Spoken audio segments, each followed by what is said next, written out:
Welcome to the morning meeting, the Isaiah Taylor episode, or as they call it on Friends, the one with Isaiah Taylor. We're so excited to see you here. This is the last episode before Inauguration Day of this program. There'll be one on Inauguration Day, though, so I'm not sure that really means anything. But we like milestones in the video business, what we used to call the television business. This is the morning meeting. Sean Spicer, star of Screen and Stage. Dan Turrentine, star of just about everything if you look at my inbox. And I'm Mark Halperin, your tour guide through the madness. We're so happy to see you all. This program involves you and your participation. So if you're here on the two-way platform, you want to get in on the thing along with Isaiah Taylor, please raise your electronic hand. We'd love to have you be part of it. We want to close the week strong with new participants. So if you've never raised your hand before and you want to say something, ask something, check with Dan on how to buy pocket squares in bulk. Today is your opportunity to do that. So please raise your hand and get in here. I'll run through the day book, what's happening in the world we cover. And then we have so many topics to get to today, including a special Bob Uecker video that we showed a version of last night on Two Way Tonight, but I find it so compelling. We're going to show it again, a new White House video involving Joe Biden. We have a lot, as we say in the video business, what we used to call TV. I think I said that already. So much going on, so much to get to. They do that tease at the top. Even Sean Spicer does it on his program, because then the viewers think, oh my goodness, I have to watch the whole show. There's so much to learn, so much to know. All right, guys, how are you? Fired up. I carpe diem. All right, Dan, you're not going to Washington this weekend, right? I will be there in spirit. Okay, Sean, how many parties are you and I going to be at together? Oh. I'm going to say two. Okay. Remember, Sean and I are considered like the two people who know the recipe for Coke.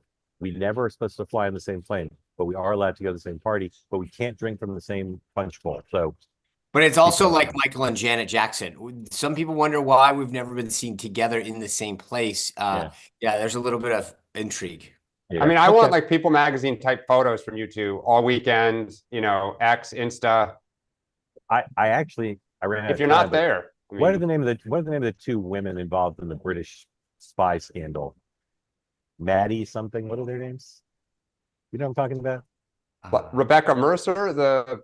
You know what Valerie Plame? It's like Valerie Plame. Somebody help. Noah, what are the names of those two women? You mean the Profumo scandal? Correct. What are the two women in the Jean something? What was her name? All right. Anyway, I was going to go into AI and I was going to create pictures, Sean, of the two of us dressed like them at a party. Christine Keeler. Thank you. You were going to be Christine Keeler because you look like a Christine. Anyway, didn't have time. Maybe for Monday. All right. Joe Biden today, 1:30, speaks at the U.S. Conference of Mayors. You know I don't like to make predictions, but I can. There you go. Mandy Rice Davis and Christine Keeler. I predict that Joe Biden will say to the mayors a version of this. You all are where the rubber meets the road. I'm not kidding you. You all are where the rubber meets the road. That's what people say. Wait, I'm kidding or no joke? I'm serious. No, I'm serious. You're where the rubber meets the road. I'm not being, what he used to say when he was a senator, he doesn't say much anymore, is I'm not being solicitous. That's what he would say. Not being solicitous. Then the Bidens are going to Andrews Air Force Base, I think, just to say thank you to the staff. They've been doing a lot of that. The vice president, interesting. She will be in Washington, D.C., where she will receive briefings and conduct internal meetings with staff. These meetings will be closed press. I don't know what Donald Trump is doing, except is he meeting with Adams today or did he meet with Adams yesterday? He's meeting today. So Adams flew down last night to meet with him today. We'll talk about that. Donald Trump has been receiving a lot of people. I think I've said this before here, and I know Sean knows it too. Some of the meetings get reported, but he's having a lot of meetings that aren't getting reported. JD Vance, don't know what he's doing. House is out. The Senate at 10 was expecting to vote on cloture on the Lake and Riley Act. I think they're going to have 8 Democratic senators or 7, but I'm not sure. I find it a little weird. Nobody seems to know, but they probably will. 10 o'clock, right as we're going off the air and I go to the dentist, the Supreme Court is potentially issuing some rulings, including maybe the Tik Tok ruling. We don't know for sure. On Capitol Hill, there's a confirmation. Just real quick on that, Mark, you saw it's almost a moot point. I mean, we expect the court to uphold it. The Biden administration announced last night that they are not going to enforce it, which I actually am a little not, regardless of the fact that I obviously support the ban on TikTok. But I just, this idea that we pass laws and then people decide pro or con, and this isn't a partisan thing. If you don't like a law, then change it. But you can't decide picking nilly-willy what you enforce. And so they're basically has announced, we're not going to enforce the law. We'll punt it to Trump to enforce. Yeah, although the Who doesn't president want to is- enforce it? if- Like if nobody I- wants yeah. to enforce this. If Right, I exactly. understand the law, if you can claim that TikTok is moving towards a sale, you can suspend the ban for 90 days. No, well, they ruled, the Biden administration, at least internally, from reports, have suggested that they didn't think they had the legal authority to do that. They're not instituting a 90-day ban. They're just saying, we won't enforce it. We'll let Yeah. Trump decide. Yeah. So again, as in a sort of magnanimous way, that's very nice of them. But the bottom line is, this gets back to this overarching issue, which is you can't decide which laws you choose not to enforce. This is antithetical to who we are as a country. And I think it's one thing if Trump comes in and says, great, I don't like it, I'm going to fight to get rid of it. But this idea that either side, any politician, this isn't a partisan statement, just decides we're not going to enforce a law. This is not how we're supposed to work as a country. Change it if you don't like I it. agree, but I'll say two things. Donald Trump's positions on TikTok make a mockery of criticizing anybody else for their position on TikTok. Again, I'm not saying yeah. but the other thing is, this is an extraordinary situation. I tend to agree with you, but they're basically saying we could enforce the law, but then a day later, the other guy's going to have to decide whether he's going to enforce the law. It's not clear what enforcing the law means, right? Because they're not taking the app off the phones. So I don't really know how they would enforce. Well, the no, law again, on it Sunday. never was about taking the app off the phone. It prevents That's correct. So how do you App Store. So how do you enforce the law on Sunday? I know. And that's why I'm saying, to me, this is less about TikTok than it is an overarching philosophy of saying, we're not going to enforce the law. It sends a very, a signal to the company, to anybody, that we get to decide which laws we enforce. I agree with you. I'm not really sure what enforce means, because it wasn't really it wasn't like a bunch of feds were marching into the office. Well, Right. by the way, and that's the bigger issue is, I wonder what the Chinese think as we play chicken with them on a lot of issues, that if it's really popular, oops, we're actually not going to go forward with this. Yeah. So just to finish up the day book, I screwed up. I put the Thursday C-SPAN in the day book, not the Friday one.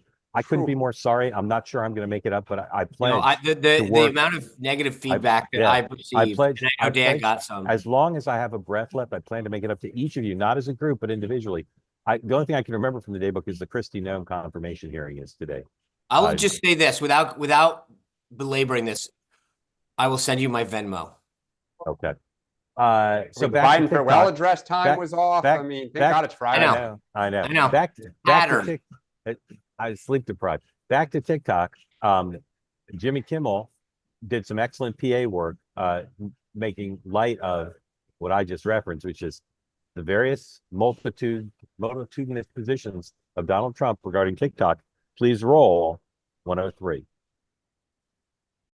He talks a very tough game about China. There is one guy who really does like TikTok. We're looking at TikTok. We have some very big news on TikTok. I'm on TikTok now. I know a lot about TikTok. I'm now a big star on TikTok. We'll take a look at TikTok. We're looking at TikTok. We may be banning TikTok. We're not doing anything with TikTok. Joe Biden is responsible for banning TikTok. If people want to save TikTok, they have to vote for me. I could have banned TikTok. I'm the one that says we should save TikTok. TikTok. TikTok. TikTok. TikTok. TikTok. TikTok. TikTok. TikTok. TikTok. TikTok. TikTok. TikTok, TikTok. TikTok. TikTok. TikTok, TikTok. TikTok. TikTok. TikTok. Kid Rock. No, wait, no. It's unrelated. It has nothing. All right. We've talked enough about TikTok. I did want to show that, but we'll come back to that on Monday, because I'll come back to it tonight on Two-Way Tonight, because we'll know more. All right, let's talk about Joe Biden, final days. NBC's reporting, we talked about this yesterday, that he is going to write a book. I'm not sure it's true, but they say he's going to. It says he's at war with two of the people who've been the most supportive of him, Anita Dunn and Bob Bauer, his personal attorney, as well as his longtime communications advisor. He's a touchy relationship with Barack Obama. New York Times has a piece this morning about Chuck Schumer sort of taking credit belatedly for getting him out of the race, which isn't true, but I guess Chuck Schumer. Yeah, by the way, that story literally, I read that and I was like thinking to myself, wait, what about, I mean, like, it's sort of like devoid of any real timeline of how things went down. Correct. Um, Because as I understand it, I think Schumer's account of what he said to him is true, which is you need to get out because you'll cost us the House and the Senate. But then he provided no hammer. Biden said, thanks for the opinion, and then it didn't get out. I don't think Schumer got him out. I think Well, and Pelosi did. that was Pelosi's frustration, correct. was that both Obama and Schumer were just kind of in private lurking around, whispering to him, but nobody was kind of pushing him off the cliff. Right. right. I want But to. I want. again, my angle is more, from a journalism standpoint, the New York Times continues to show, it was, to me, it was like, wait a second, this story shouldn't even merit space. It's old, there's nothing new about it, and it's devoid of reality when it comes to the timeline and the consequences. Correct, but they have a book excerpts. They're pitching their book. All right, I want to show you two pieces of Biden video. The first is from his interview on MSNBC. I saw almost no coverage of the interview. It's like his last interview. Lawrence didn't ask him about Hunter, but here's one soundbite from that interview. 102, please. Well, the mistake we made was, I think I made, was not getting our allies to acknowledge that the Democrats did this. So, for example, build a new $1 billion bridge over a river. We'll call it the Democratic Bridge, figuratively speaking. Talk about who put it together. Let people know that this was something the Democrats did, that it was done by the party. That's different than me writing a check and me signing a check and saying, I did it. I'm not a very good huckster. I mean, you know, that wasn't a stupid thing for him to do. It helped him a lot. And it undermined our ability to convince people that we were the ones that were getting this to them. And so, but I don't think, ironically, I almost spent too much time on the policy, not enough time on the politics. Because, I mean, you know, you have some senators in Congress, Democratic senators in Congress, saying, well, you know, Joe Biden did this, and this is done by so-and-so and so-and-so, and this is the new, you know, built by the Democratic Party kind of thing. Let people know who was responsible for this happening. But it just seems, I know it sounds so stupid to say it, almost bad taste. All right, I may get the day book wrong sometimes, but I don't use the word ironically incorrectly. I want to show you guys one more video and then get your macro. By the way, reaction more to- people just saw that than watched and it saw last it on night. Lawrence. Okay. I want to get your reaction to the Biden final days with all these decisions. He pardoned a bunch of people this morning, and there's more rumors and more pardons and other things. But 107, please. This is a White House video that they put out. How are you doing? Good, how are you doing, sir? I've been outside, sir. Just a little drizzle, that's all. Okay. We enjoy it anyways. Yeah. That's a positive attitude. I like it. Have a good afternoon. I mean, you can have it. No. I need another one. It's a neat picture. Oh, cool. Yeah. Oh, that's perfect. I think that was the largest group picture I think I've ever taken. It's pretty cool. You got your dogs and your cars. How's this promotion working? Oh, it's good. It's good. I just missed it up there, but it's good. We miss you. Oh, thank you. Just came out to say hi. Thank By the way, can you make me a milkshake? Yeah, there's even like 5 minutes. All right. Is that okay? That's good. Absolutely. You're welcome. Miss you, pal. I'll miss you Come up too, and sir. see us once in a while. I will. All right? All right.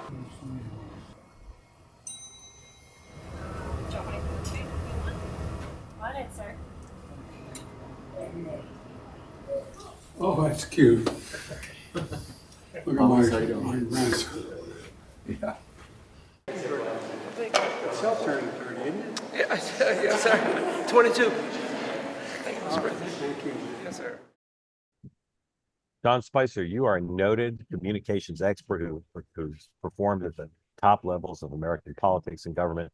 What do those two videos tell you about the intricacies of the Biden team's final day strategy? I'm literally sad. Deep breath. Deep breath. I can't. So let me start with a couple things. One, in the video where he's going down, for those, just because that's the Navy mess, if you ever heard to refer to. So there's a window, it's a takeout window, you can get the food. To the right and the left are actual dining rooms. It's really, like, that's the one place you can actually get food in the White House proper. The staff that's there is, I mean, so it's actually, I'm actually think it's really cool they showed that. And then at the end, the black gentleman that you see greet is one of the residents' ushers, who, like, those guys, and I know him in particular, they are like the institutional aspects of the White House that make it run. He is, anyway, I just say that because I thought that part was really cool. I've seen Joe Biden do videos before. He's been at the Gridiron and a couple of these things. He is inherently, I think, can be a really funny guy.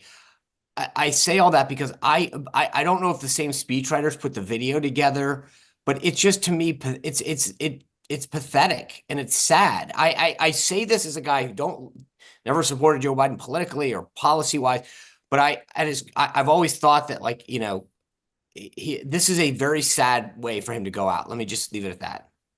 Dan, if you were advisor to Joe Biden and they showed you those two clips before they aired, would you have said, awesome, like, that's great? Or would you have said, maybe we shouldn't have done the Lawrence interview, maybe we shouldn't have put that other one out?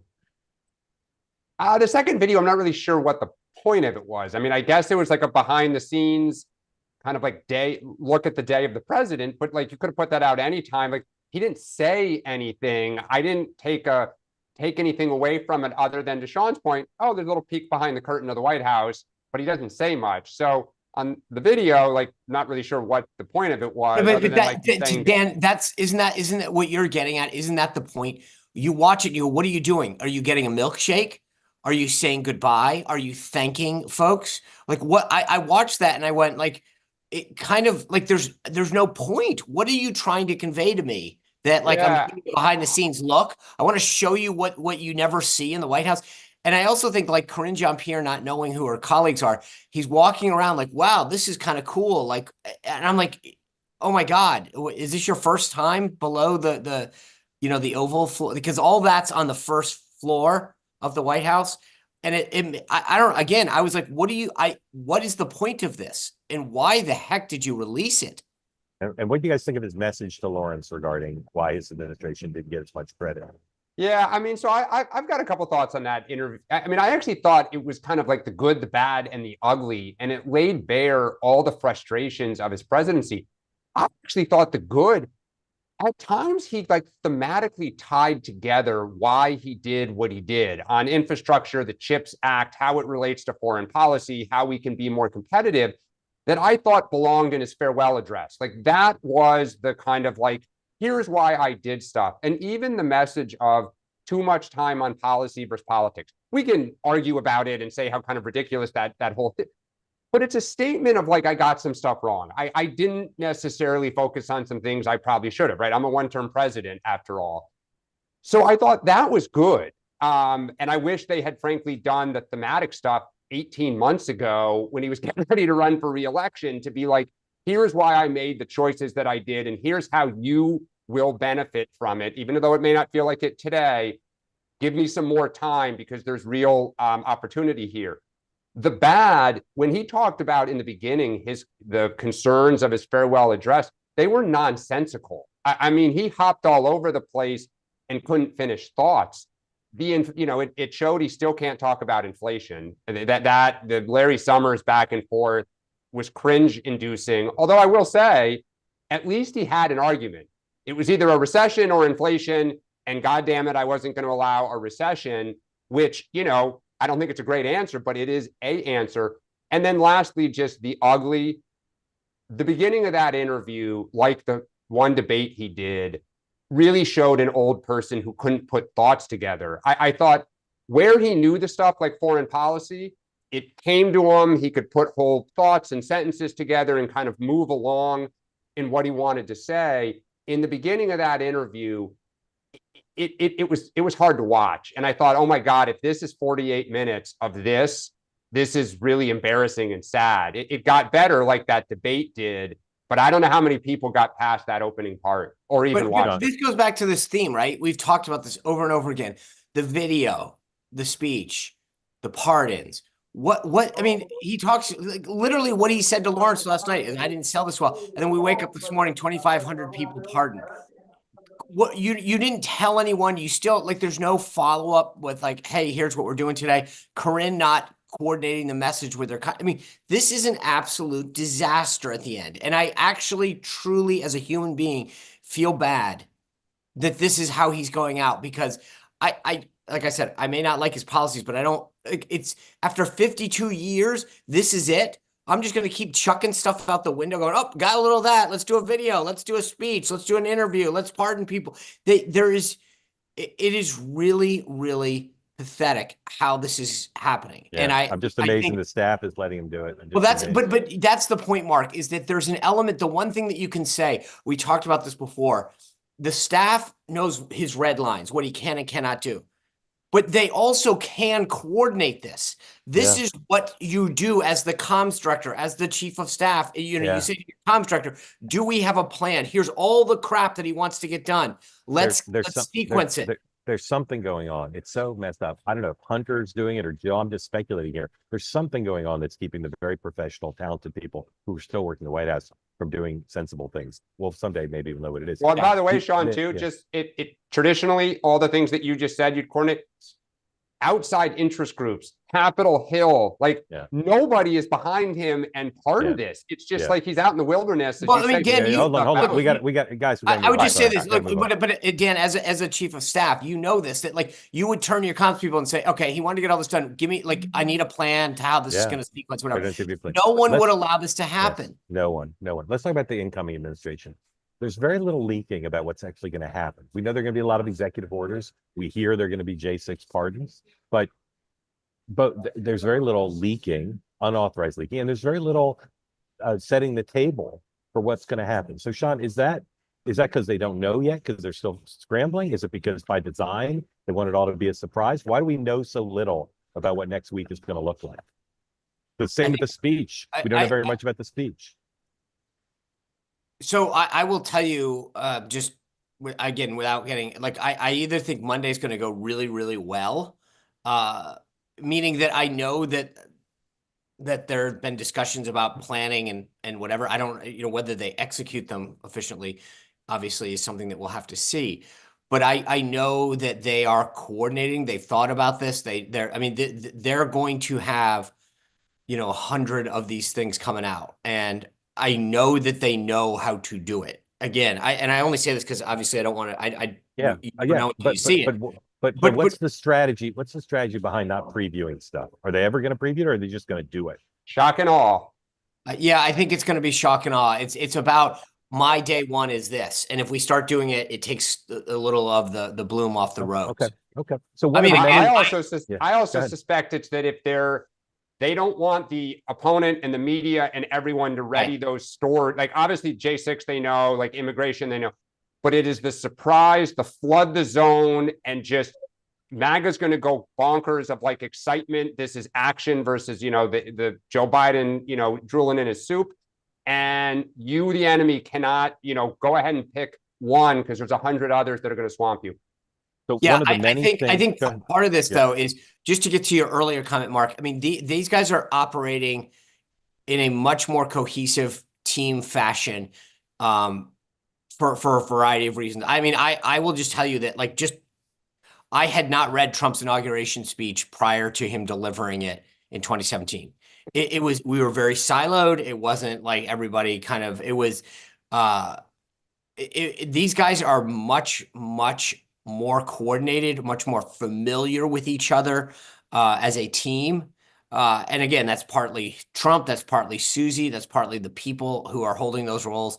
But, this goes to why you're not seeing the leaking. There's not these turf wars and centers of power.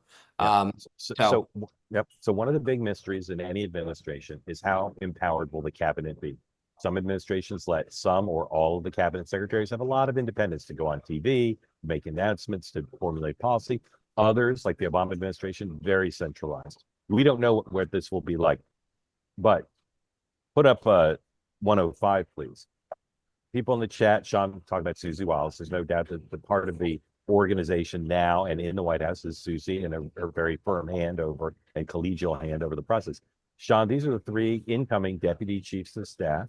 Very diverse group. One has a beard, 2 don't.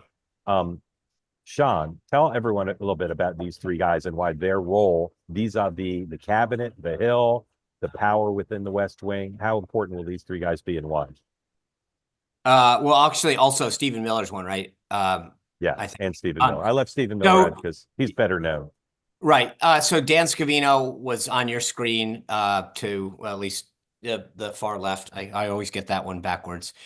Scavino, obviously, he runs his social media.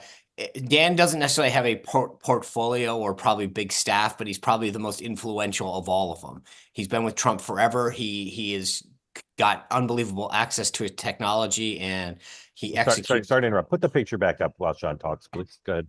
So, I mean, Dan Scavino is the guy that runs all of his social media accounts.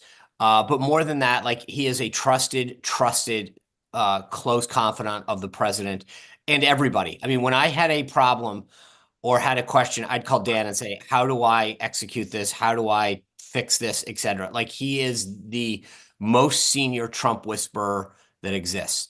In the middle is James Blair. He was the political director on the campaign. He is going to be head of oversee legislative affairs, political affairs. I think probably IPL, intergovernmental affairs, the liaison office, the public liaison office. Again, very trusted, very smart, a Floridian.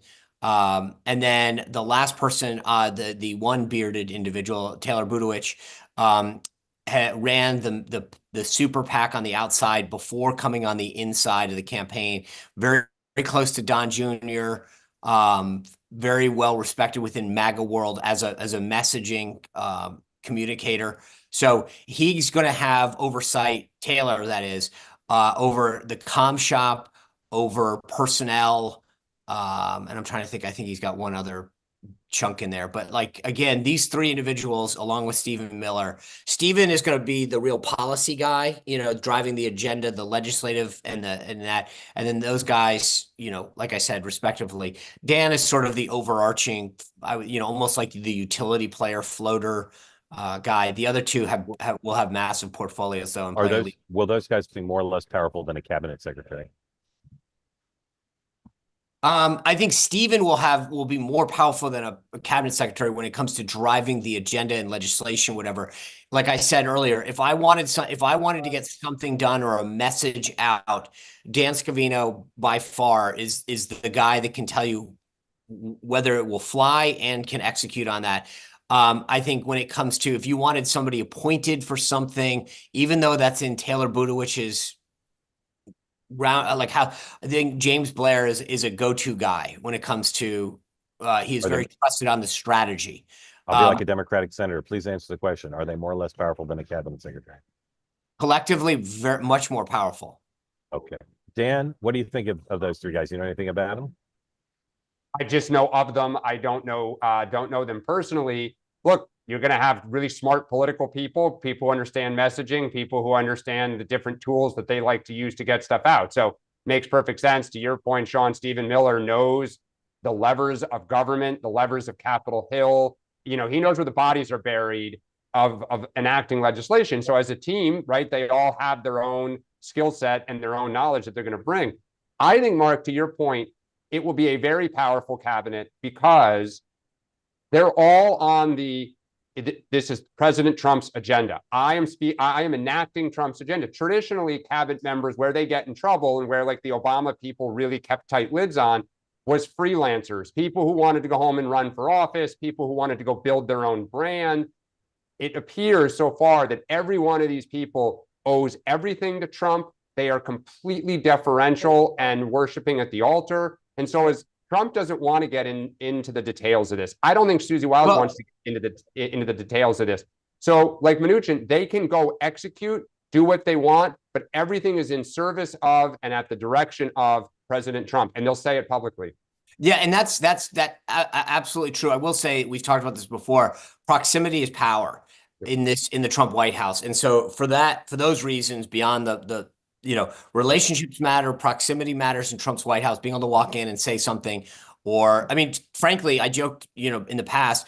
I mean, I was in the Oval one day, and President Trump wanted to name China a currency manipulator, a promise that he had previously made, and he was like, "Go do it." And I was like, "Well, I'll call Stephen, the Treasury Secretary." Luckily, Stephen was in walking distance because of where the Treasury Department is. But my point is that Trump will largely, delegate and execute on who's there. So that matters most. That being said, to Dan's point, these guys have a relationship and an understanding of Trump that we didn't. I mean, he met Rex Tillerson for the first time a few days into the transition. He met Jim Mattis. The Bessettes, I mean, you think about Sean Duffy or Linda McMahon, or, I mean, you can go down the list, Pete Hegseth. These are people he's talked to, he's has a relationship with for 5, 10, 15, 20, 30 years. I mean, the McMahons forever. So like they can pick up the phone. They know what he's thinking, what his direction is. They can walk in at any time. The familiarity of both the senior staff and the cabinet cannot be overstated. Yeah, it definitely can't, because that makes a huge difference. Yeah. Real quick, and again, if you want to get in on the conversation, please raise your hand. If you've never been part of it, we'd love to join today. Sean, what's in it for Donald Trump to pardon Mayor Adams? I think it goes to the larger narrative that the judicial system is engaged in lawfare, and he likes also people owing him. So it's like, I took care of you, buddy. Right. So what could Mayor Adams do for him with a pardon? Because if he gets a pardon, I don't think he's going to be mayor again. So what could he do for him? Well, at least in the interim. And I also don't know that's always the calculus. Like, how long are you going to be helpful to me? I think but I think, in the short term, I got some potholes that I need fixed outside Trump Tower. Dan, if Mayor Adams gets a pardon from Donald Trump and tries to run for re-election, will being pardoned by Trump kill him in the Democratic field or not? Likely, yes, but I think the politics of the city are changing a little bit right now. They're at a crossroads. And I think the reason Trump would do it is, I think if you asked him, of all the places in the country that you most would like admiration and respect, it is New York City. Like, it's his home.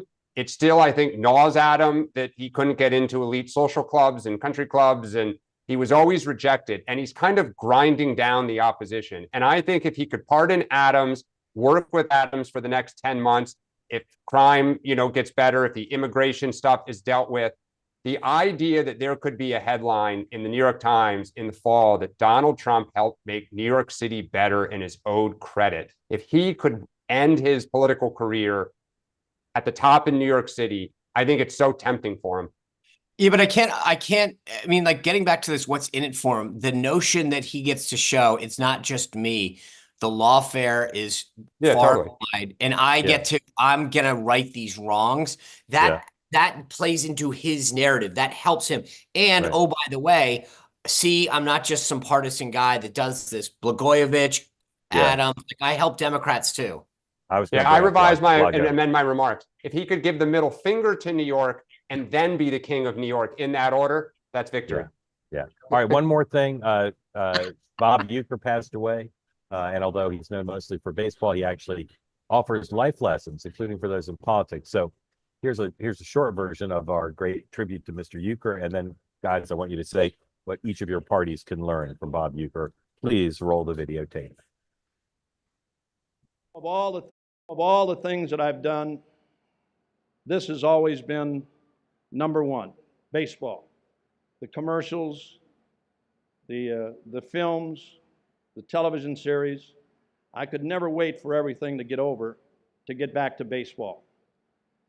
I still, and this is not sour grapes by any means, still think I should have gone in as a player. Thank you. Thank you very much. Goodbye, Detroit! Hello, New York! You know, one of the best things about being an ex-big leaguer is getting freebies to the game. Call the front office, bingo. And once these fans recognize me, I probably won't even have to pay for my light beer from Miller. Down it! I love them. These fans know I drink light because it's less filling and it tastes great. Good seats, huh?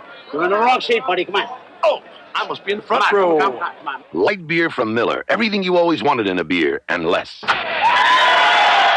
seats, hey, buddy. He missed the tag. He missed the tag. Oh, would you welcome Bob Uecker? Yeah, you know, Amelia, a jock itch is a... Our clubhouse guy used to...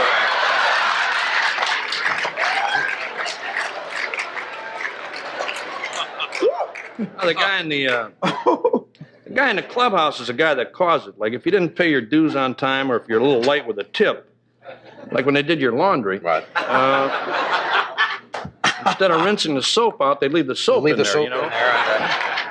Yeah, like the next day, you know, you start running around, you start sweating a little bit, man. I'm telling you, bubbles start coming out of your pants. I don't even know now if I peed in my pants or if this is champagne. I don't know. It's John, now that we've lost Mr. Uecker, I think consider you to be Mr. Baseball. What life lessons are there for the Republican Party and Bob Uecker? I don't know that the party necessarily, but I would say with candidates, don't take yourself too seriously. Dan. Just incredibly authentic and self-deprecating. He was a true icon, and also as a quasi-fashionista, those yellow plaid pants are unbelievable. They are unbelievable. All right. I loved it. Loved it. All right. Thank you, everybody, for joining. Again, if you want to be in on the conversation, please raise your hand. Mr. Taylor, if you're out there and you want to be part of the conversation, we want to hear about your trip to Mar-a-Lago, whether you had the meatloaf. But let's start back in Nashville, Tennessee, where we always belong. Jackson, welcome back. Tell us what's on your mind. Good morning. I have been listening the past week, and you referenced a couple of times about Mark Caputo's article surrounding all the money that is coming into the Trump campaign. I just wanted to be educated a little bit on the purpose of that money. Is that just a war chest for the midterms, or what can he use that for at this point? I don't quite understand the mechanics. So there's lots of pots, right? So there's money for a super PAC, and what they can use that for is advertising and grassroots organizing to support the legislative agenda and to support candidates in the midterms. There's also money for the inauguration. There's also money for the presidential library. And there's one other pot. Sean, what am I missing? RNC. RNC, right. So it's not really for a Trump campaign since he's obviously not running. But people, you know, can say, hey, I want to give you 10 million. And they can say, okay, give 500,000 to the library, give, you know, X to the RNC, give X to the super PAC.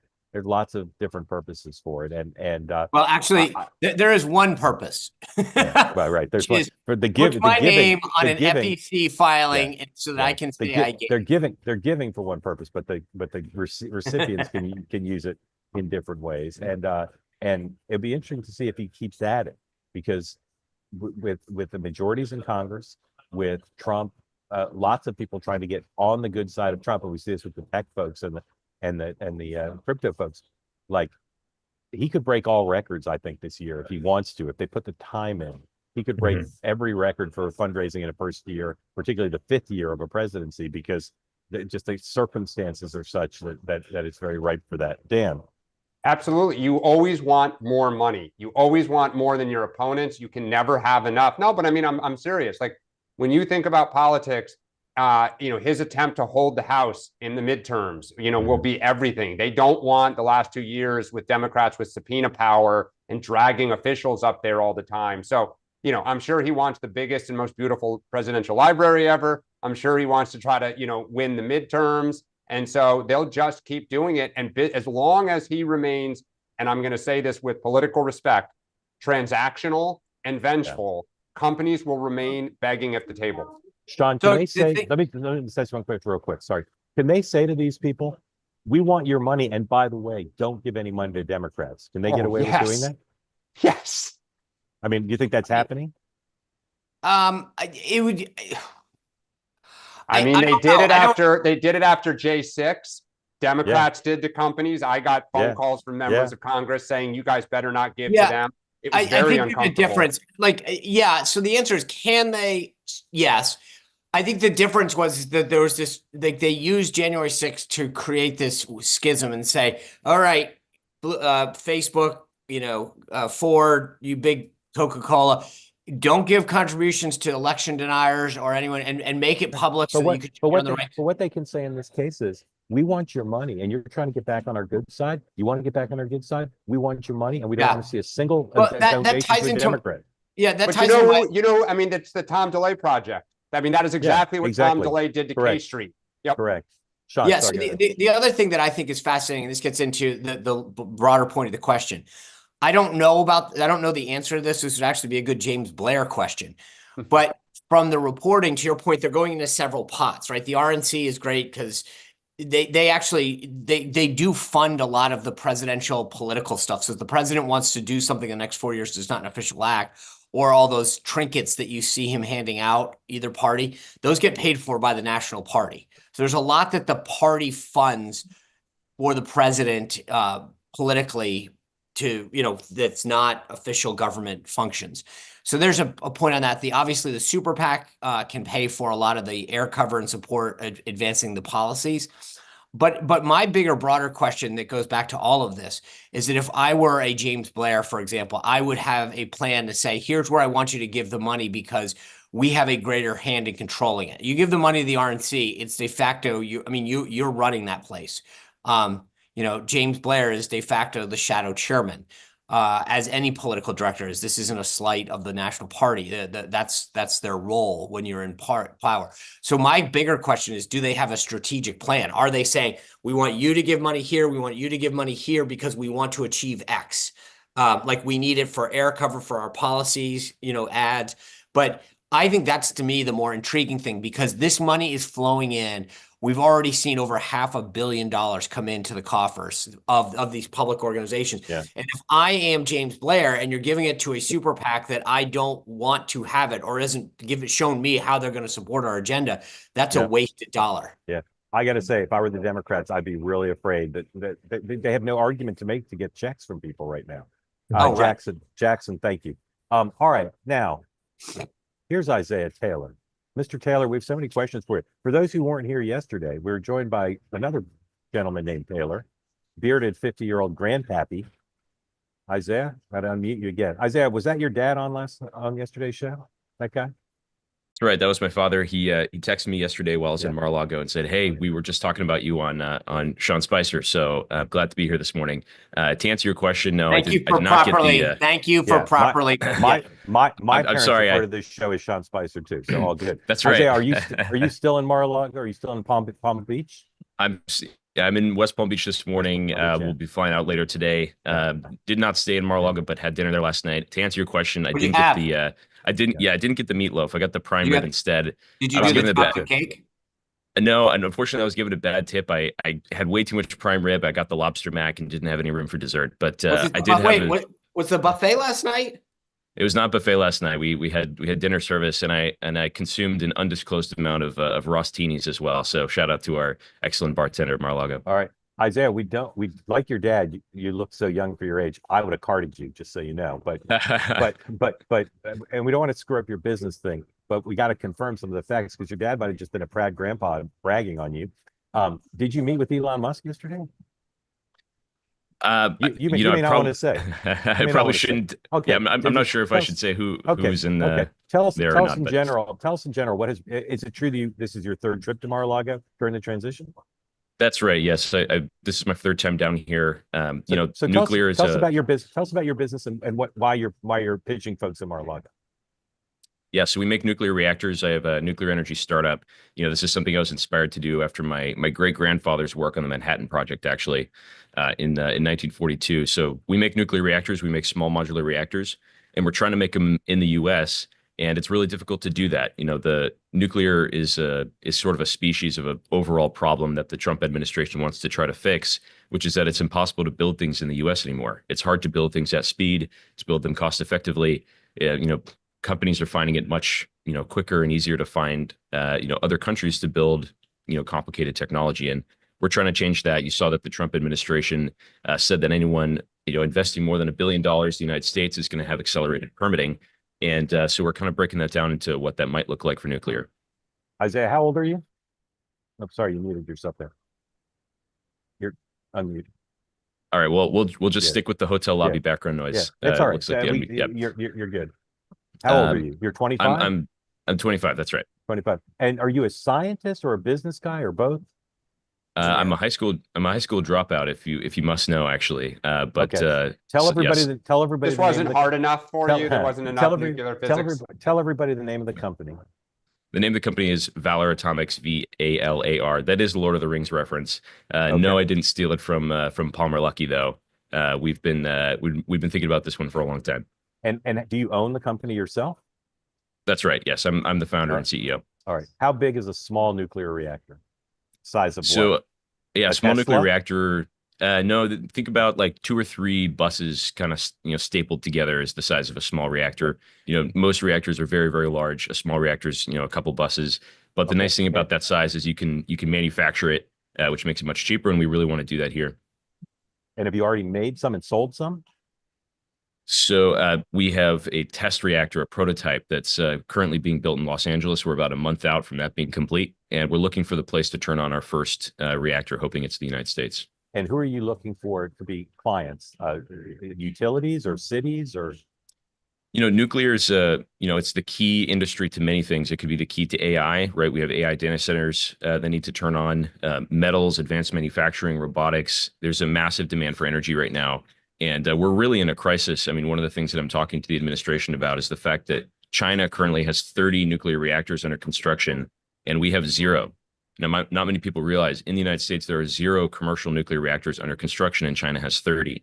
And if we want to win on AI and we want to actually be able to have these data centers in the United States where we can, control them from a national security perspective, we need to be able to have the energy for them. What kind of waste do your reactors produce, and how is it disposed of? So we do create nuclear waste like any nuclear reactor, but very small volumes. I mean, TRISO fuels are fuel formats, an extremely, extremely safe type of nuclear waste.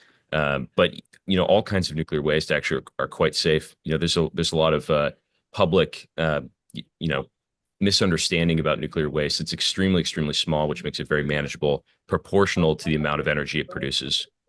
Where do you send it? Is your company involved in figuring out what to do with it, or that's up to the client?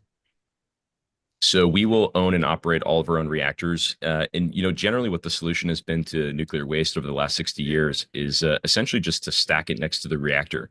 There's this sort of crisis in the 60s and 70s. What do we do with all this nuclear waste? We looked at Yucca Mountain. We didn't want to do Yucca Mountain. And eventually the solution was to do nothing. We just continued stacking it next to the reactors. And it turns out that nuclear waste is so safe and so small that that's a perfectly fine solution. Now, eventually, I think nuclear waste will actually become nuclear fuel as advanced reactors come online and we actually begin to consume what we're currently considering to be nuclear waste. Right. So I think this is sort of a 30-year problem. That's not a problem at all. All right, I'm going to ask you 2 more questions and I'm going to turn you over to my colleagues, but we're really grateful to you for making time. Of course. You're 25 and a high school dropout. So how are you getting these meetings with the incoming administration? Like I know you've got a great pedigree, but do you have competitors? Like what's your calling card? Because no offense to young people who dropped out of high school, that's fantastic that you're so successful despite that. But how do you convince people that you got the goods? Well, first of all, I think that there's a massive difference between this administration and the last. We were working with the last administration as well, but the fact that we have an incoming president-elect who is open to these sorts of comments and this sorts of feedback, setting the agenda, helping think about how we actually do make America great again, I think is a massive contrast. Just the amount of airtime the president's walking around, shaking hands, talking to people, willing to have input on policy. The people around him are like that as well. I mean, just from our perspective as a company, this is a huge contrast that we're really grateful for. So, I think that, why am I part of the conversation? Really just because I've been obsessing about this problem for the last 10 years. And I think it is a real national security problem that we aren't able to build nuclear reactors, and China is. We have to fix that immediately. Yeah. You started obsessing about it when you were 15? That's actually correct. Yes. Okay. Like I said, my great grandfather was a nuclear physicist on the Manhattan Project. I've thought about it for a long time. How many employees do you have? We have 33 employees. We're based in Los Angeles. And are you fully capitalized? Are you raising money? Yeah, we've raised a couple of funding rounds, doing quite well. Well, we're a startup. We raise about every year. So yeah, How much have you raised so far? We've raised $21 million so far. Do you want to invest in a fledgling video first media platform? Just kidding. Sean Spicer. I would just say, Taylor, we thought your dad, studly looking 50-year-old grandpa, was impressive. That's right. That's right. I think you're pretty impressive. Sean. I want to go back to what Mark was asking. So walk through, how did you, I mean, strategically, but then also, how did you get hooked up to say, let's go down to Mar-a-Lago? Do you have, is it, you mentioned Palmer Luckey, who's just, for obviously the founder of Oculus and things like that, but also married to Ginger Luckey, who is now actually the sister of Ginger Luckey, who's married to Matt Gaetz. But I mean, what's how did you get connected to Mar-a-Lago and to the president's team? There's a couple different connections, but I think that it's not that difficult if you really have something that the Trump administration immediately can see could be impactful to the economy and to national security. I mean, this is not something that I thought I was going to be involved in. A year ago, we were loosely involved with the Biden administration, just in the normal channels to do business. Well, but I don't mean it is actually. I mean, there's a lot of people with great ideas that don't go down and have dinner at Mar-a-Lago, and I saw one of the you were obviously speaking down there too. I mean, that's not to be. I mean, you something you did or someone got you that, and that's a pretty big feat. So, to be 100% honest with you, I actually think that this administration is eager to figure out, and maybe this is a contrast from even the last one, 4 years ago, is that this is different in that they are looking for feedback. They want to know how to do it right. And so if you're able to walk up with data and with, a one pager right. that says, this is how we do it. I'm not right. Again, I apologize because time is short, but like, I agree with you. Obviously, they're very open to it, but somebody has to. It's not like they're scouring the internet and saying who's got a good idea. What was that nexus that got you to say, I have a great idea, you're receptive to the idea, can somebody make a love connection here? Yeah, you pick up the phone and you start dialing. I picked up the phone about 3 months ago when Trump won. Anybody I knew who was sort of related to the administration said, hey, I think I know how to fix this problem. And one person leads to the other all the way up the chain. And as long as you have the data and you're serious. Yeah. Dan, before you jump in. Isaiah, when I was a lobbyist and we were pressed on. on this stuff, we'd say, we don't reveal sources and methods. Good for you. Okay. You got that. I will copy and paste that one, Dan. I appreciate it. Thank you. Dan, before I turn it over to you, President Trump just put on Truth Social, I just spoke to Chairman Xi Jinping of China. The call was a very good one for both China and the USA. It is my expectation that we will solve many problems together. And starting immediately, we discuss balancing trade, fentanyl, TikTok, and many other subjects. President Xi and I will do everything possible to make the world more peaceful and safe. And that starts with working together jointly with Isaiah Taylor. All right, the last part I made up, but the rest of it is true. Dan, go ahead. So as a Democrat who's been, heartbroken and frustrated about the last few years, you said that this administration is much more receptive. Did you just get roadblocks from Democrats? The Biden administration, did they not respond to calls? Like, just as someone trying to learn, how can the party be better? So there's two things. First of all, nuclear policy has suddenly become bipartisan in general. So the Biden administration did pass the Advanced Act, right? So Joe Biden signed the Advanced Act into law, which is, trying to accelerate nuclear. It's, not enough. We need to do a lot more, but it did suddenly become, bipartisan, which is amazing. But just on the details of how these bureaucracies run, yeah, we found it to be just a more closed door, a little bit more about, who and can you get the right, influence at the right time. Whereas the Trump administration is much more about the story that you're telling. And if you have a way that you can actually make America better, walking up and saying like, look, I'm nobody from nowhere, but I've studied this issue and I know how to do it. You can get an audience. And I think that is different. Isaiah, are you on TikTok? I'm not on TikTok. We've thought about it, but we'll go on TikTok if an American company buys it. How about that? Okay. So tell people if they want to learn more about your company, where do they go? So you can go to valoratomics.com, VALAR atomics.com. Also follow me on X. Okay. We look forward to staying in touch with you. We'd love to know how this ends up. And if you want to bring us to the next meeting, I can tell you what to order. Fantastic. I would love it. I love a dinner guide. Appreciate it. You're welcome back to Sean Spicer's morning meeting anytime you want to come. So please come back regularly. Travel safely home and bring. How many of your dad's grandkids are yours? 3 of them actually. Okay, spend a little bit more time in Northern Idaho, please. Will do. He misses. Sounds everybody. Good. All right, Isaiah, awesome. thank you. Thanks, Mark. Thanks, Dan. Thanks, Sean. Appreciate it. Great American story. Incredible, right? All incredible. All right, Chad, welcome in. Tell folks who don't know. Oops, sorry about that. But yes, I'm telling our 15-year-old that he needs to watch today's episode. Yeah. Isaiah's an inspiration for people. And again, just to be clear, I'm not pro graduating from high school. If you got the intelligence that young man has, it's all good. It's just sometimes in our society, people are looking for an descriptive badge. Mr. Thorpe, welcome in. Tell folks who don't know where you are, what's on your mind. Hey, good morning. First time to be on here with you guys. Listen all the time though. I'm in Grateful to you. Dallas. Thank you. Yes, Yeah, sir. I'm in deep blue Dallas. I'm a little more on the conservative side, but it's fun. It's always interesting, and Texas is always red, but I live in a very blue city, so it's always interesting. But I was just very curious your thoughts. I mean, there's been a lot of talk about it since the election, but I'm still just baffled by the flip of the switch from Trump is the worst to everybody seems to love him now. And you know, elections will do that, I guess, but the first one didn't, you know. And so it's just so interesting to me the difference between post-election now versus his first election. Chad, He's just go ahead. Yeah, well, it's an incredible topic. We've talked about it some here, but I think it's from an anthropological, sociological, political, societal point of view. It's an incredible question. I'm going to let my colleagues, because we're short, we got to end on time. But thank you, great question, Sean, and then Dan. We'll take a first crack at it, but we'll be talking a lot about this going forward. Sean.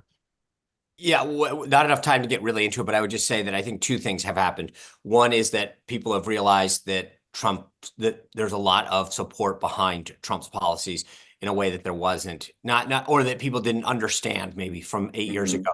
And therefore, and then some of it is just political reality, which is he's the president, the Republicans are ruling, and we need to get on board. So some of it is a recognition and some of it is a reality of the political environment. Well said, Dan. Yeah, and I'll just add, agree with both. Acceptance. Democrats did not think he really won in 16. Right at the time, it was like the Russia stuff and everything. Now there's just this grudging understanding that he won. Chad, thank you for joining. Really great question. As I said, we hope you'll come back regularly. I really appreciate it. I'm sorry to be a little bit rushed, but we spent a lot of time with Taylor. Chad, you want to invest in Taylor's company? Oh, I wish I would. I wish I could. Okay. Thank you, man. All right. So I'll be on tonight, 6 o'clock Eastern time. Sean, I'm going to start calling that show the Sean Spicer Show too. 6 o'clock tonight. There's the real one. Exactly. Last show of the week up against the real Sean Spicer Show. But I'm trying to create like a fake Chinese clone version. Then Monday morning, 9 a.m. Eastern time, we'll be back for the morning meeting at our regular time. And then on Inauguration Day, 11:30 Eastern time, I'll be hosting our special two-way coverage. All the other coverage of the inauguration is one way. You want to be part of the conversation, watch the speech with us, the swearing in, please do. We'll be doing live commentary, and then afterwards we'll take your questions. That's Monday, 11:30 Eastern time on Inauguration Day. And then skipping forward, don't forget, February 2nd, Washington, D.C., our first DC area live event from the Pearl Street Warehouse. Sean, Dan, and I will be there. We'll do a live version of the program. We'll take your questions. You can meet other members of the two-way community.